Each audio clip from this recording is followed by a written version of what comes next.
Hello friends, ఈరోజు ఈ వీడియోలో AP state convener quota and management quota round 2 results already announce చేశారు. ఎవరికైతే సీట్ అలాట్మెంట్ వచ్చిందో ఆ స్టూడెంట్స్ డిసెంబర్ 31 3 PM లోపు మీరు కాలేజెస్ లో రిపోర్ట్ చేయాల్సి ఉంటుంది. అయితే ఇక్కడ కొద్దిమందికి డౌట్ ఏంటంటే, మేడం కొన్ని కాలేజెస్ వాళ్ళు మాకు అప్గ్రేడేషన్ రాకపోయినా కాలేజెస్ లో మరలా రిపోర్ట్ చేయమని అడుగుతున్నారు, చెయ్యాలా అని అడుగుతూ ఉన్నారు. అయితే ఇక్కడ మీకు తెలియాల్సిన విషయం ఏంటంటే, అందరూ ఖచ్చితంగా చేయాలని రూల్ ఏమీ లేదు. అయితే ఎవరు చేయాలి అంటే, ఇప్పుడు మీకు ప్రెసెంట్ ఈ రౌండ్ లో ఫ్రెష్ గా సీట్ అలాట్మెంట్ వస్తే ఎలాగూ మీరు జాయిన్ అవ్వాలి అనుకుంటే రిపోర్ట్ చేస్తారు ఫస్ట్ కేటగిరీ. సెకండ్ కేటగిరీ మీకు అప్గ్రేడేషన్ వస్తే ఇంతకు ముందు వచ్చిన కాలేజ్ ఉండదు కాబట్టి సెకండ్ ఏ కాలేజ్ అయితే అప్గ్రేడేషన్ అయిందో ఆ కాలేజీకి వెళ్లి మీరు రిపోర్ట్ చేస్తారు మీకు ఇష్టమైతే.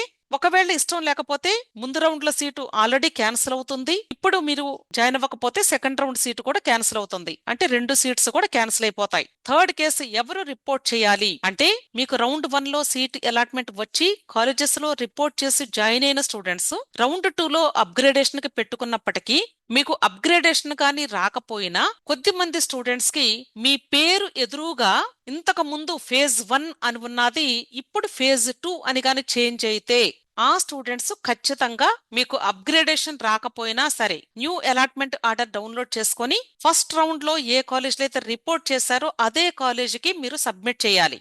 ఎందుకు ఇలా రిపోర్ట్ చేయాలి అంటే, ఎంఆర్సీ సీట్స్ ని యూనివర్సిటీ వాళ్ళు కన్వర్ట్ చేస్తారు. ఆ కన్వర్షన్ ప్రాసెస్ లో ఒకవేళ మీకు ఫస్ట్ రౌండ్ లో ఏపీ యూఆర్ కేటగిరీలో సీట్ అలాట్మెంట్ ఇచ్చి ఉండొచ్చు. ఇప్పుడు మీకు మీ రెస్పెక్టివ్ కేటగిరీకి ఆ సీట్ చేంజ్ అయి ఉండొచ్చు. లేదా ఇంతకు ముందు మీకు జనరల్ కేటగిరీ అంటే both boys and girls general కేటగిరీలో సీట్ అలాట్ అయి ఉండొచ్చు. ఇప్పుడు మీకు పర్టికులర్ గా ఫీమేల్ కేటగిరీకి అజైన్ అయి ఉండొచ్చు సీటు. ఇలా స్లైట్ చేంజెస్ అయ్యే అవకాశం ఉంటుంది. అంటే ఇక్కడ మీకు అలాట్మెంట్ డీటెయిల్స్ లో ఆ చేంజెస్ కనిపిస్తాయి. ఒకసారి ప్రతి ఒక్క స్టూడెంట్ కూడా second round seat allotment open చేసి ఆ పీడిఎఫ్ లో మీ పేరు ఎదురుగా ఇక్కడ ఫేజ్ 1 ఉందా ఫేజ్ 2 ఉందా చెక్ చేసుకోండి. ఫేజ్ 2 అని గాని మీకు ఉంది అంటే ఖచ్చితంగా న్యూ అలాట్మెంట్ ఆర్డర్ డౌన్లోడ్ చేసుకొని కాలేజ్ లో సబ్మిట్ చేయాల్సి ఉంటుంది. ఒకవేళ మీకు దూరం అయితే వెళ్లాల్సిన అవసరం ఉండకపోవచ్చు. మీరు కాలేజీకి ఒకసారి కాల్ చేసి ప్రిన్సిపల్ సార్ మెయిల్ ఐడికి మీరు మెయిల్ చేయండి.